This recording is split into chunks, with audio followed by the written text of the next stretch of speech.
The moment the surgeon told me my daughter's procedure would take anywhere from 10 to 14 hours, I felt the floor drop out from under me. Mia was 9 years old. 9. And she'd spent the last 2 years in and out of doctors' offices getting poked and scanned and questioned while I held her hand and told her everything was going to be fine. I didn't always believe it when I said it, but I said it anyway because that's what you do when you're her mom, and she's looking at you with those big brown eyes like you have all the answers. The diagnosis came in the spring: severe scoliosis, the kind that doesn't respond to bracing anymore. Her spine had curved past 52 degrees, and Dr. Patel said if we waited another year, we'd be looking at organ compression. I didn't sleep for 3 nights after that appointment. I just sat in the kitchen after Mia went to bed, reading medical journals I barely understood, making lists of questions for follow-up visits, trying to feel like I had some control over something. I'm a 911 dispatcher. I work rotating shifts, weekends, holidays, whatever they need me for. I've been at it for 7 years, ever since Mia's dad walked out when she was 2 and I needed something stable with benefits. It's not glamorous work. Most people don't think about dispatchers. They think about the firefighters, the paramedics, the cops. But I'm the voice that connects them all. I know how to stay calm when everything around me is falling apart. It's basically a job requirement. What I am less good at, apparently, is staying calm when it's my own kid. The surgery was scheduled for a Tuesday in February. Mia had to be at the hospital by 5:30 in the morning, which meant we were up at 4, both of us exhausted and trying to pretend we weren't scared. She wore her favorite hoodie, the yellow one with the little embroidered sunflowers on the sleeve, and she held my hand in the car the whole way there. She didn't say much. I didn't either. Sometimes you don't need to. I told my parents about the surgery weeks in advance. My mom had been in Mia's life since she was born. Or at least, that's what I used to believe. She came to the baby shower. She came to Mia's first birthday. She sent cards every Christmas. My dad was quieter, more distant, but he showed up to the important things. Or I thought he did. My younger brother Tommy was 26 and still figuring life out, which I say with love, but also with the exhaustion of someone who had been subsidizing that process for the past 4 years. I'd been paying his phone bill since he lost his job at the auto parts warehouse. I'd covered 2 months of his rent when he got behind during the pandemic. Last Thanksgiving, when his car needed a new transmission, I put it on my credit card because he said he'd pay me back, and I believed him. I always believed him. My parents weren't working anymore. Dad had retired early due to a back injury, and Mom had never really held a steady job. She'd done some bookkeeping for a local business in the 90s, but stopped when Tommy was born. Their finances were always tight, and over the years, I'd quietly filled in the gaps. $100 here, $200 there, helping with their electric bill when it got high in the summer, sending gift cards for groceries when I knew they were stretched thin. I never made a big deal of it. They were family. That's what you do. I was 31 years old, working full-time, paying my own rent, covering my daughter's co-pays and medical equipment and the special pillow she needed that insurance wouldn't touch. I wasn't wealthy, but I was responsible, and I had a steady paycheck, and somewhere along the way that became the family solution to every problem. I'd asked my mom, weeks before the surgery, if she and my dad could be at the hospital, not to do anything special, just to be there. To sit in the waiting room with me for those 10 to 14 hours while strangers cut open my daughter's back and rearranged her spine with metal rods and screws. I just didn't want to be alone. She said of course. She said they'd be there. She said that. I checked in with the surgical team at 6 a.m. after kissing Mia on the forehead and watching her get wheeled through the double doors. And then I sat down in the family waiting room with my coffee and my phone and I waited. By 8 o'clock, my parents still hadn't shown up. I texted my mom. She said they were getting ready. By 10, they still weren't there. I texted again. She said my dad wasn't feeling well. By noon, I stopped texting. I sat there alone, watching other families cluster around each other in the waiting room. Husbands holding wives, grandparents entertaining toddlers, siblings showing up with fast food bags and card games. And I sat there by myself with a paper cup of cold coffee and the specific kind of loneliness that only hits you when you realize no one is coming. A woman sitting 2 chairs down from me, a complete stranger, offered me half of her sandwich around 1 in the afternoon. I almost cried. I thanked her and said no, but I thought about that sandwich for the rest of the day. My coworker Chandra knew about the surgery and had texted me that morning, thinking of you both. Let me know if you need anything. She followed up around 2 p.m. asking how it was going. I told her it was still ongoing. She sent a string of heart emojis and said she'd check back in. It was more contact than I'd had from my own family all day. My phone buzzed at 2:47 in the afternoon. I grabbed it fast, expecting it to be the surgeon's team with an update. Or maybe my mom, finally, saying they were in the parking lot. It was my dad. I hadn't heard from my dad all day. Not a text, not a call, not a how's Mia doing. Nothing. The message read, "Hey, so you know Tommy proposed to his girlfriend last weekend. We want to throw them an engagement party. Something nice. We're looking at a venue in March and we need $5,000 to hold the deposit. Can you help us out?" I stared at that message for a long time. I read it again. $5,000. For a venue deposit. For an engagement party for my brother, who still owed me money from 3 separate loans I'd stopped counting.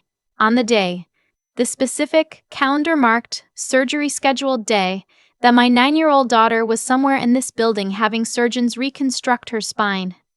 My dad hadn't asked how Mia was. He hadn't said, "Hope the surgery is going okay." He hadn't acknowledged in any way what was happening in this hospital at this exact moment. He had asked for $5,000. I put my phone face down on the seat next to me. I breathed. I stared at the ceiling tiles. I counted them. There were 43 tiles visible from where I was sitting. I know because I counted twice. And then something very quiet and very permanent shifted inside me.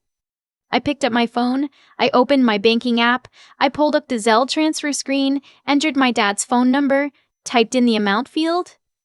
I sent him $0 and brought 1 cent. Then I typed back, "Sent. Check your Zelle.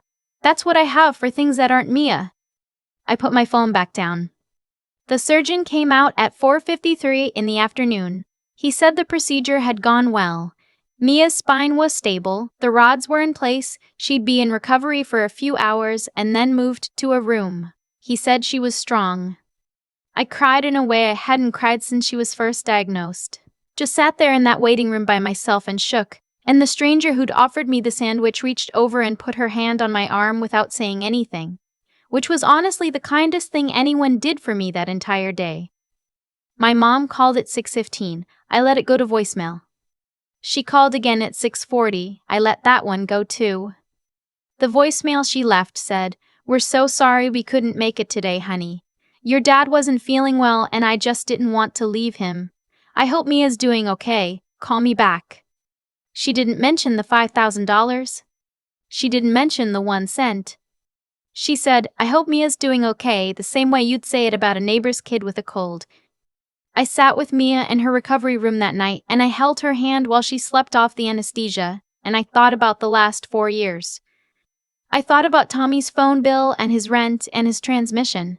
I thought about my parents' electric bills and grocery runs and the $200 I'd sent when the water heater broke. I thought about every birthday card I'd bought, every holiday I'd driven 4 hours round trip to celebrate with people who couldn't drive 40 minutes to sit in a waiting room for me. I thought about how I had never once, not once, asked my family for money. I'd never asked them for anything really, except to show up. And the one time it mattered most, the one time I was sitting alone in a hospital waiting room for 10 hours while my daughter's life was in other people's hands, they couldn't do it. But my dad could find time to text me about a venue deposit. I didn't respond to my mom's voicemail that night. I didn't respond the next day either, when she texted, "Haven't heard from you, is everything okay with Mia?" I didn't respond the day after that when my dad texted, "Hey, about the party, were you serious with that penny thing? We really need the money." I was in the hospital room with Mia, watching her learn to sit up again, cheering her on like she'd just run a marathon every time she managed to swing her legs over the side of the bed. She was in pain, real pain, the kind that makes a 9-year-old cry quietly into her pillow so she doesn't upset her mom. and I was supposed to be worrying about an engagement party venue deposit. I called my bank and removed my parents from the shared phone plan I'd been paying for. My mom and dad were both on my account, had been for 3 years. I called it a plan adjustment. The customer service rep walked me through it in about 10 minutes. No drama, no confrontation. I logged into the account I'd set up to auto-pay Tommy's phone line and canceled it. I went through my Zelle history and wrote down every transfer I'd made to family in the past 4 years. It took a while. The total was more than I'd expected. I'm not going to say the number here because it still makes me feel like an idiot, and I'm trying to be gentle with myself about it. I'm not a doormat. I want to be clear about that because I've been going over it in my head a lot lately.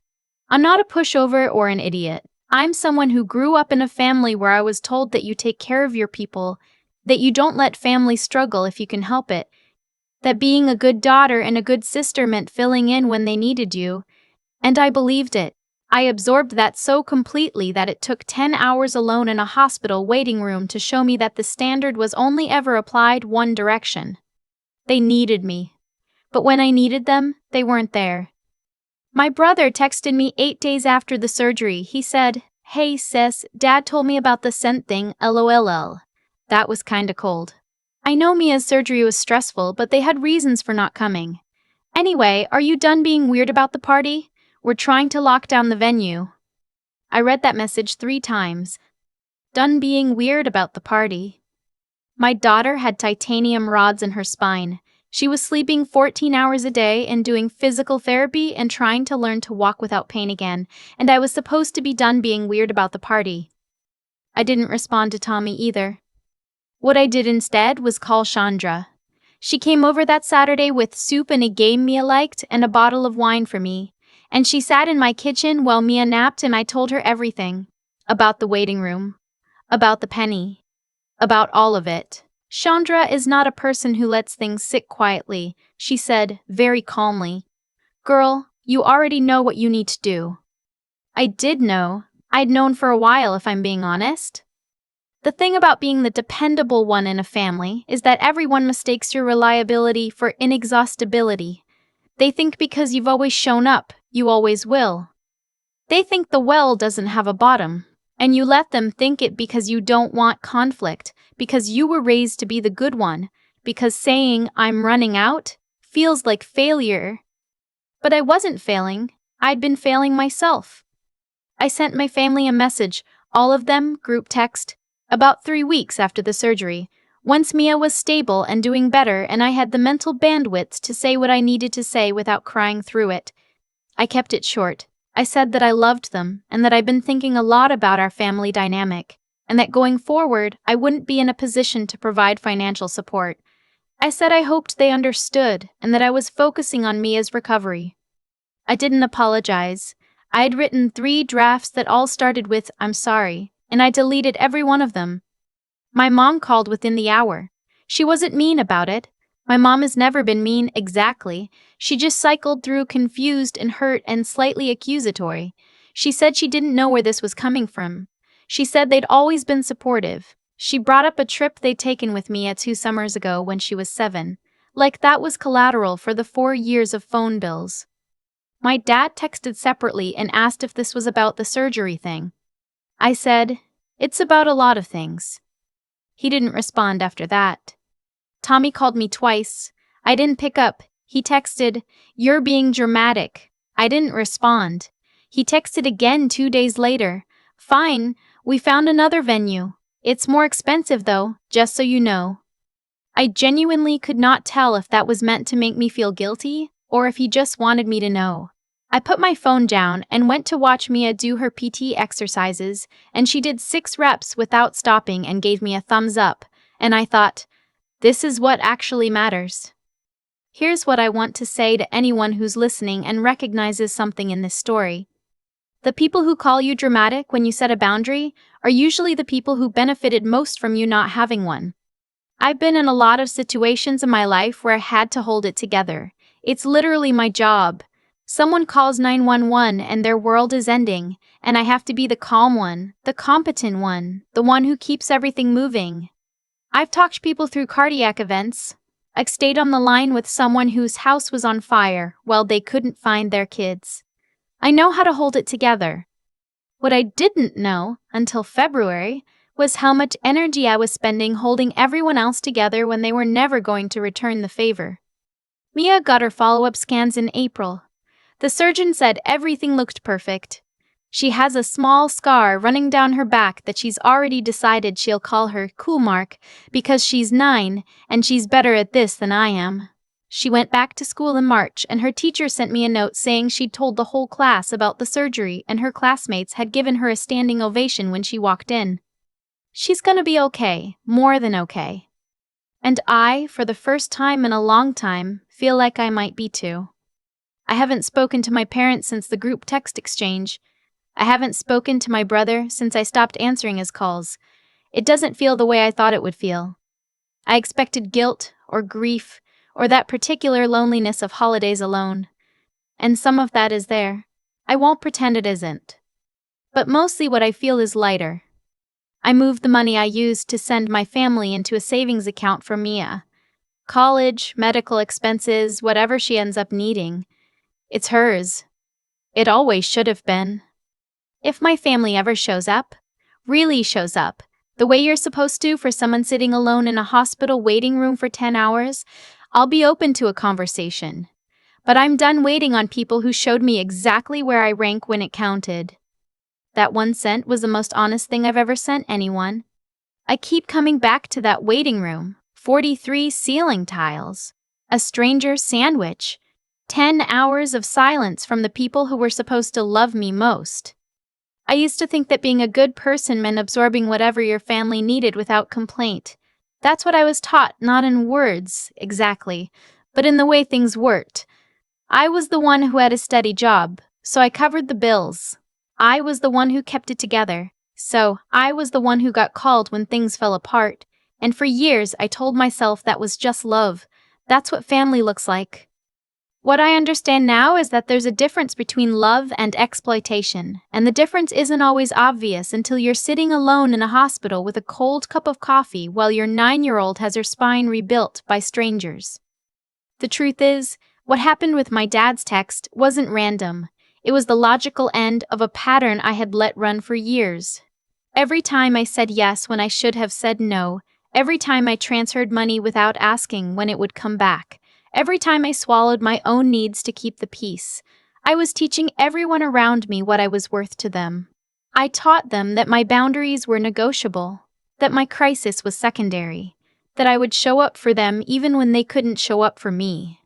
The 1 cent reply wasn't petty. It was just the first honest thing I'd said to them in a long time. I think about Mia and what I want her to see when she watches how I live my life.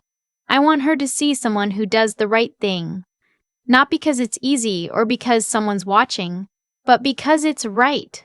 I paid those bills for years partly because I genuinely wanted to help, and I don't regret the impulse. But I let it go on long past the point where it was helping anyone, including me. Doing right by people you love doesn't mean erasing yourself in the process. That's not virtue. That's just slow damage.